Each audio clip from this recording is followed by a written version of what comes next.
powered by the Inside the Birds podcast. Now, live from inside the Matt Black Kia Studios, this is Football at 4. Football at 4, powered by the Inside the Birds podcast. Josh Hennig filling in for Mike Gill here on 97.3 ESPN as we are counting down the days to training camp.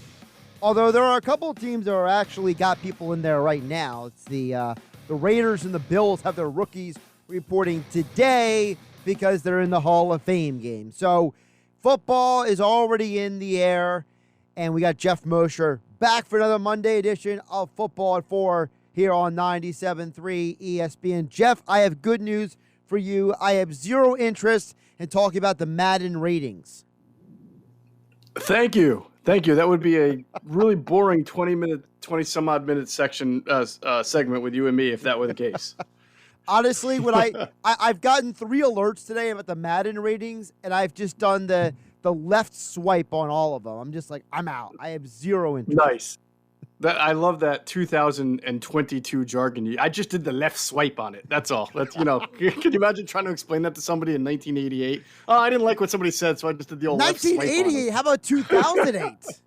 How about that? How about 2018 even? So yeah. Couple things before we get to the great series that you guys have been doing with Greg Cosell over on the Inside the Birds podcast on the YouTube channel. You guys have talked about Dallas and Washington and kind of like the state of those teams going in. But a little news did come down today. The Eagles have released Craig James. I saw Andrew DeCecco from InsideTheBirds.com tweet that out. So I just want to get your thoughts on how relevant is this, how not relevant is the Eagles saying, we don't need an extra cornerback for training camp. Well, I mean, sure, you'd like to have as many players at the position. And he is a guy who's had experience for them. He's been through some injuries. But, I mean, you've got between your 2 starters, right, Bradbury and Slay, and you've got your nickel corner and Maddox. You still have a lot of names there between Tay Gowan and Zach McPherson and Jimmy Moreland. That's 3 right there. And Mac McCain is 4, and Kerry Vincent is 5. I mean, it's great to have a lot of, and plus the kids they brought in from undrafted free agents. There was Josh Jobe. There was, Mario Goodrich. So this to me is the Eagles just, looking at their overall set of corners and wanting to get their young guys that they brought in more looks. I mean, you could always bring back Craig James unless he gets, Craig Davis, unless he gets, claimed by somebody. But it's, to me that's not a, I know that the narrative is out there is that they're making room for Jesse Bates. I sort of chuckle at that one. Well, my first thought was, and, correct me if I'm wrong, but Craig James is more like a holdover from the Schwartz defense error. So it's kind of like, it's almost like the Eagles are like, all right, we've seen enough for Craig James. We want to see the other young guys, as you mentioned, come in here and get more work because we already know what Craig James offers. Right. And of all those names I mentioned, I forgot the other slot corner that they had from last year that they got from Jacksonville in a trade whose name is suddenly leaving me. Oh, come on. The corner that they got from Jacksonville. Josiah. Yeah, Josiah Scott, is it? Yes, Josiah Scott. Yeah. Michigan State. Right, correct. So they certainly have enough corners for a first team, a second team, and a third team without Craig, and a fourth team even. So I think they'll be okay there. Yeah. Well, they're definitely going to need him because we know in the preseason almost nobody plays anymore. So, correct. I think it's fair to say you're going to be seeing Josh Jobe on the field good about it those 3 preseason games. So. Oh, no doubt about it. Like I mean, it's fun to say you need a lot of players at certain positions because starters don't play, but the backups play extended. That 3rd preseason game, some of those backups will play quite a while. So it's not like you need 11 bodies at the position. You just need a couple of those backup bodies, and you want to get more, again, fewer preseason games. So now when you do have backups in who you're considering to make your 53 and you want to see them on special teams, you play them a little bit longer than normal. All right, Jeff, let's jump into what you, Adam, and Greg Cosell have been talking about on Inside the Birds. Greg Cosell doing an amazing job breaking down basically like the state of the other teams in the NFC East. And I want to start with the first one you guys did on Thursday, which was Dallas, because I thought one of the things you guys brought up on the pod that has been a real emphasis for me has been this isn't the Cowboys team we've seen the last few years. This offense has less weapons. Not saying they're not dangerous, because CeeDee Lamb and Tony Pollard and Zeke Elliott and Dalton Schultz, they're not chump change. But with Gallup coming off of that injury and them not, shall I call it, really replacing Amari Cooper, what is a fair expectation of the Cowboys offense now? It's a good question. I see both sides to the Amari Cooper argument. I feel like he was a disappointment for them, if considering what they paid him, what they gave up to originally get him from the Raiders, and what he gave them overall in his Cowboys career. However, I'm a big fan. Like, when he is a difference maker. Now, he obviously, you have to live with some of the, coming off the field at certain times and the sort of disappearing act at certain times. But they don't have a wide receiver, a perimeter outside wide receiver that can do what he does. CeeDee Lamb's a really good player. I think he's a long striding slot receiver who has a really nice turn and run after catch ability, which makes him a very good interior receiver. And maybe he could play the outside. I wouldn't put it against him. I just don't know if he's as explosive of a receiver as Amari Cooper. So I don't really, like getting rid of kind of guys who are blue chip, but they decided that they would rather go ahead with Michael Gallup, a natural X who's coming off the injury, and then be able to have the money to re-sign Dalton Schultz, who I like. Greg Cosell made a great point. He's perfect for their system. He's not a guy that's usually their number one target, but in the right mismatch, if you're playing the right defense, he's going to get open. He certainly did against the Eagles last year. I mean, he crushed the Eagles last year, but that was really not him beating any one particular man, right? It was more about his void in the zone and him capitalizing on that space, making the catch. He is a tough player. He can fight for extra yards, and he does that well. So they're a different kind of offense. I don't know if they're as explosive, but they are a little bit more, probably more balanced as long as Gallup comes back. And we'll have to see between Jalen Tolbert, who they drafted from South Alabama in the third round, and Simi Fehoko, who they liked last year but just couldn't get on the field because of what they had at the position. If one of those guys can kind of step up, and Noah Brown, of course, and be that guy, especially if Gallup isn't ready to start the year. But they, to me, they will probably be more balanced, and they will probably try to get back to running the ball and throw into the running backs and tight ends a little bit more.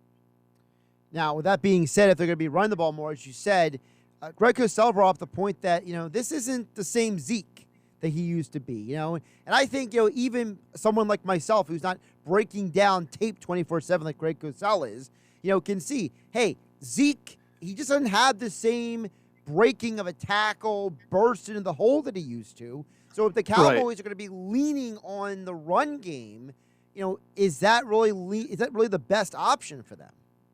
I was a little surprised that they didn't try to upgrade a little bit more at that position, either in the draft or free agency, given that Zeke has been through some injuries and that Tony Pollard is a really impactful running back for them who does a little bit more versatile things than Zeke. I mean, he catches the ball well. He has a much better second gear now than Ezekiel Elliott has, but he's also, as I think Greg Cosell sort of said, he's sort of like an Alvin Kamara type back, in that you're not going to give him the ball 30 times, 30 carries, but you can throw it, you can run it with him, he can give you explosive yardage and he can be a difference maker, but he's not a high volume guy. So they have what I think is a good tandem with Zeke and Tony, but if one of those were to get hurt, it kind of makes you wonder, where do they turn for their ability to move the chains by the ground, which is so essential to what their offense is. So they're a little thin there, and that should be a concern. However, Josh, you know this better than anyone, right? Like, sometimes the fan viewpoint of an athlete is, if you're not what you used to be,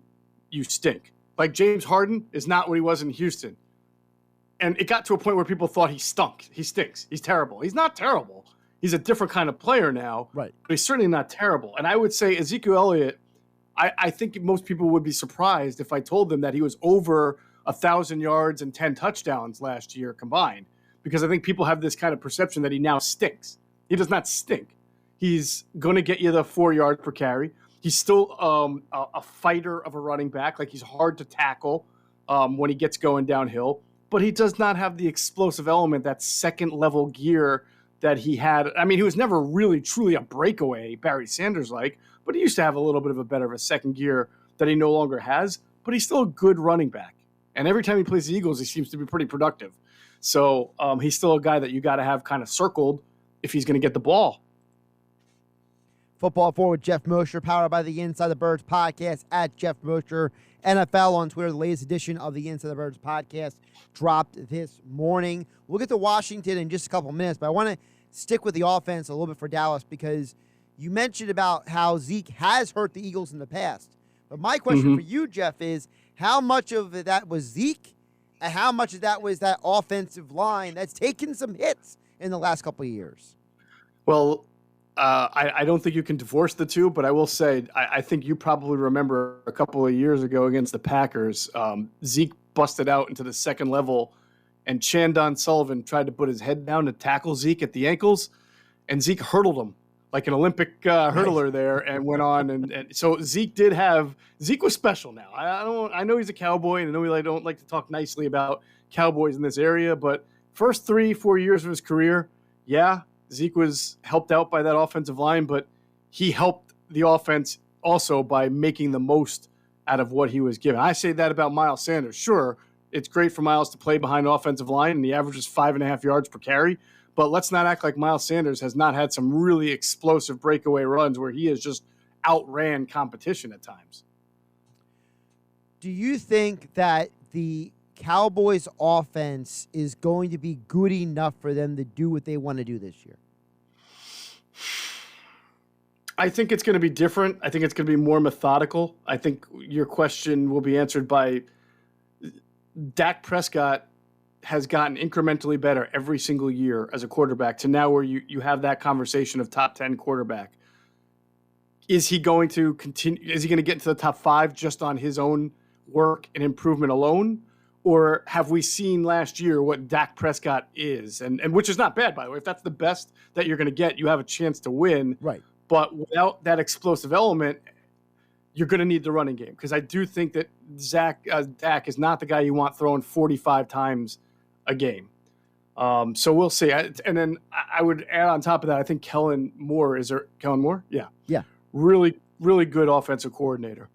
And it'll be up to him to kind of take this new look offense that he's got and guys like Jalen Tolbert, and we'll see what happens with James Washington and the offensive. If the offensive line stays healthy, I think that there'll be a really good offense.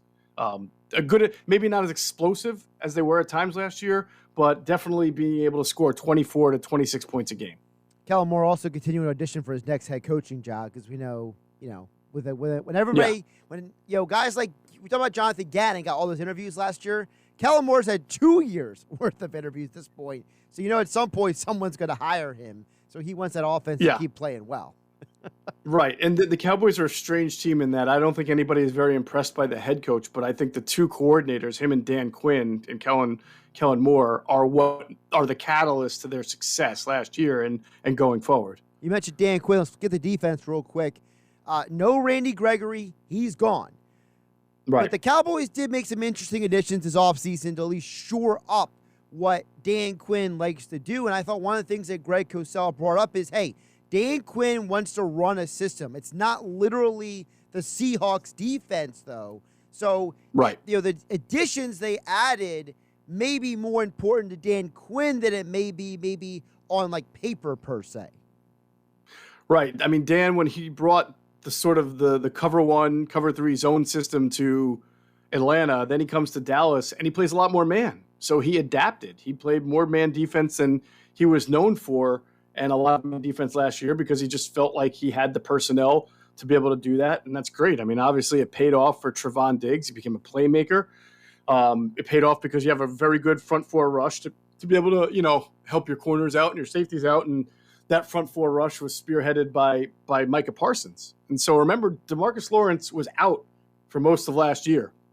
He's still a really good pass rusher, contrary to what some people will say. He is still a very good pass rusher. So when you have Parsons, DeMarcus Lawrence, and yes, they lost Randy Gregory, they draft Sam Williams in the second round, a guy who had, late first, early second round talent. But some people felt he would not go there because of off-field stuff. Well, it's the Cowboys, right? So they took him in the second round. and they expect him to get on the field and make a difference. And just knowing the Cowboys like we do, when we say this about the Eagles, if there's a pass rusher who's going to become available, whether it's Robert Quinn or somebody at the deadline, they'll make a move to try to pick him up. But I still think between those three guys, and of course they signed Dante Fowler, who's never really lived up to what he's supposed to be, but now he's your fourth pass rusher, so that's pretty good too. If you happen to get anything out of Tristan Hill, who they drafted a couple years in the second round, it's been a little bit disappointing. But I like their tackles. Gallimore and Osa Odigizua are good players. So their front seven, to me, as long as Micah Parsons is in there, man, they're going to be pretty tough. Parsons and Lawrence, if they stay healthy, and if there's that top two pass rushers and a four-man rush, Dallas is going to be able to move some quarterbacks off the spot. I know we spent a lot of time on Dallas, so I don't want to burn the candle too hard on Washington, because we always talk more about it on Wednesday's Football at 4 with you, Geoff Mosher. Inside the Birds podcast dropped this morning. Go listen to the full breadth of what Greg Cosell said about Washington.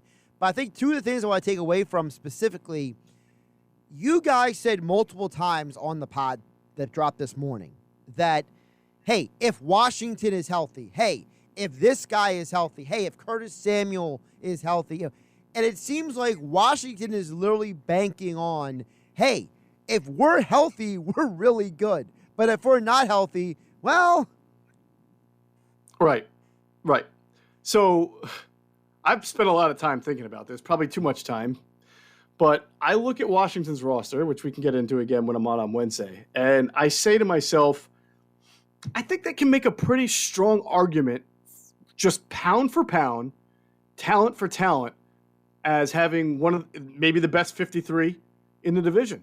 I'm not saying they have it. I'm just saying they can make a strong argument. They have a ton of blue chip talent at some pretty good positions, starting with the defensive line. And as we've seen here in Philly, when you have blue chip talent on the D line and you can go 5-6 deep, you're going to be pretty good. Now, unfortunately, they don't have it on the offensive line, and that's a big, not all 53s are equal. If you have the best 53 overall, but your top 5 players are like 2 safeties and a running back, and where it's dependent on other players, that's not the same as if you have the best quarterback, the best pass rusher, and then of course coaching comes into it. But you look up and down Washington's roster, 4 number 1 picks on the front line. You start with that. McLaurin's good. I think Jahan Dotson's going to be good. I think, as Greg brought up, Carson Wentz in the Scott Turner offense is probably a better fit than a West Coast offense, because he's not a short timing guy. He's a great RPO guy and a great downfield thrower. And so there's an opportunity for Carson to maybe have a little bit more comfort in Washington's offense and those weapons that we talked about. So, their interior offensive line stinks, and that might do them in, and why they might not be able to protect Carson and be that good. But from a talent standpoint, they have very good players. When you look at the talent that they have, you mentioned, you even said on the pod, Geoff, that, hey, you could argue that Wentz has better talent in Washington around him than he did in Indiana last year. So sure, just look at the receivers, right? Yeah. So to me, does that make the additions the Eagles made on defense even that more important? Is the fact that Washington could be that much better, you need to be that much better. Well, yeah, Josh, because I think it's a big picture thing. I think that offensively, and we'll have this conversation down the road too, offensively, I think the Giants have some pretty tough weapons who, if they're on the field, can be matchup problems. Kadarius Toney may be kind of a little, not have his priorities straight, but he is a weapon. And if Saquon Barkley is healthy, he's a weapon. And we've already seen Darius Slayton hurt the Eagles in the past, and we know that if Kenny Golladay is healthy and invested, he's a tough player. So the Giants, to me, are a team. And again, I think with Kafka as their coordinator and Dable as their head coach, and the upgrades that they made on their offensive line, which has been terrible lately, that you can see a scenario where they're a way better offense. And remember, when the Eagles played the Giants last year, not only did they lose the first game, the second game was Jake Fromm starting and was the worst quarterback play I've ever seen up front live in my 16, 17 years covering football. That was god-awful. Right, so if Daniel Jones is healthy and in this new system and making use of all his weapons, Toney, Sterling Shepard, Kenny Golladay, Barkley, then that should be a better offense too. So I think it was just in general best for the Eagles to recognize that the NFC East is going to get a little bit better. It's not going to be maybe the total laughing stock that it's been for the last few years. And if you want to win it, you can't just come with subpar talent and expect to win it. Before I let you go, I want to ask, after listening to Greg Cosell, was there anything about Dallas or Washington that you heard him talk about that made you feel differently about either of those teams coming into this season?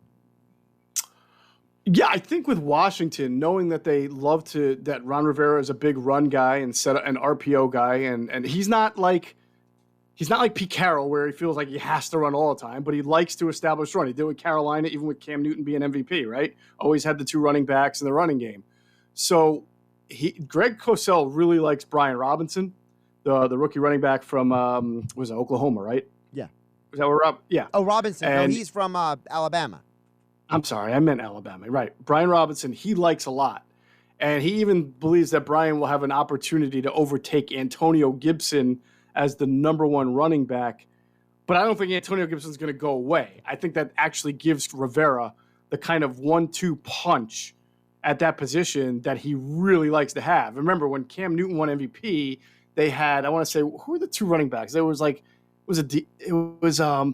both had really good years. And I can't, my mind is jogged now. Was it like D'Angelo Williams and somebody else back in that year? I believe that was Jonathan really Stewart back then? John Stewart. Yeah, Jonathan Stewart and D'Angelo Williams, was it? Either way, they had a really good running game that year, which took the pressure, which allowed Cam to be Cam. And, Cam got a lot of downfield looks. And, Washington's got guys who can stretch the field if their running game is going well, and that's Jahan Dotson and Terry McLaurin. So, and Curtis Samuel, if healthy, can also stretch the field. So I do think that there's a potential for them to be a pretty decent team that is certainly going to be much more formidable than the Garrett Gilbert / Taylor Heineke teams that the Eagles got to pounce on last year. Yes, it was Jonathan Stewart and D'Angelo Williams in Cam's rookie year when the team was number one in the NFL in rushing touchdowns and third in rushing yards that year. Yeah. Now, they had a really good offensive line, and this Washington line, again, is going to struggle on the interior, but nothing helps a line out than being able to just run and move the ball, moving forward on the ground. So that might help them, and it might help Carson Wentz, who's a much better play-action quarterback than he is just kind of dropping little 5 to 10-yard West Coast type style. Even Doug Peterson's offense for Carson Wentz was way more vertical than pure West Coast. Yeah, and all Eagle fans remember how many times Wentz would play action. When Wentz was good, he was so good at the play action that the TV tape would lose track of him with the ball. And that's why people like you have to watch the All-22, because there's so many times the TV went with the runner back in 2017, and Wentz still have the ball in his hands. He's bombing it downfield to Aguilar or Torrey Smith. So we know Wentz definitely can do that. Sure. We have recency bias as a people too. Like Carson Wentz sort of, he gets released, he gets crapped on by his team. Right. He loses against Jacksonville, and it all kind of makes this offseason all about how bad Carson Wentz is. But as Greg Cosell pointed out from tape study, you go back and watch him last year. While he was far from perfect, he was not bad at all. I think it was 27-7 from touchdowns to interceptions. And there were some games I think he went into New England and won there. There were some playoff teams that he beat and games where he played well, and not just because they gave the ball to Jonathan Taylor 30 times. He actually threw the ball well. So again, it's all about the coaching and the support system around him, and whether or not he can come back to earth a little bit with the ego and everything. But there's certainly some ability there for him to do some good things in Washington. Yeah, Wentz beat Bill Belichick and the Patriots in prime time too. It wasn't just like a 1:00 Sunday afternoon game. So right, it was. Listen, Wentz is. I think they said I saw the stat the other day on Good Morning Football. They said Wentz has now had 4. I think it's 4 seasons with 7 or fewer interceptions in a year. You think about how ridiculous that is, but everybody says the guy sucks. Right. Exactly. That's sort of that recency bias of just the last 2 games and then the whole offseason, let's crap on Carson fest that the Colts were having there. So he's Geoff Mosher. They beat the 49ers, by the way. They beat the 49ers 30-18. I'm looking at some of their games. I mean, they beat the Bills 41-15. I don't even remember that. It was early in the year. That's interesting. think it was Yeah, like no, week November 5 or 6 or 21st. something. Was Unless it? I'm looking at the wrong but I do remember that they beat the 49ers, yeah. Hey, if Wentz is good and Washington is healthy, that's dangerous. That's for sure. But to learn more about Washington, check out the latest edition of the Inside the Birds podcast. It dropped this morning. Go download, subscribe, give it the 5-star review, the whole 9 yards. He's Geoff Mosher at Geoff Mosher NFL on Twitter, and he'll be back on Wednesday here on 97.3 ESPN. Jeff, great stuff today. Awesome, Josh. Nice job. Talk to you soon.